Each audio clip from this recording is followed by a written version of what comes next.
चेहरा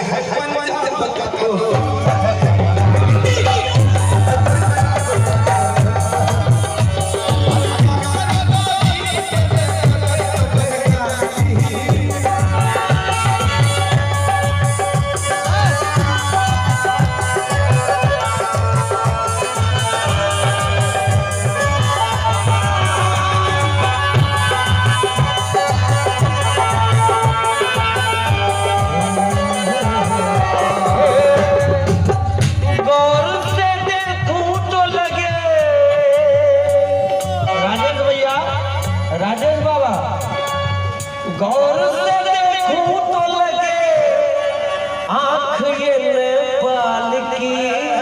क्या बात है, गौर से देखूं तो लगे आंख ये नेपाल की। चेहरा है पंजाब का तो जुल्फ है, चेहरा है पंजाब का तो जुल्फ है।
गोपाल की तरफ से ही दूसरे 51 रुपया के पुरस्कार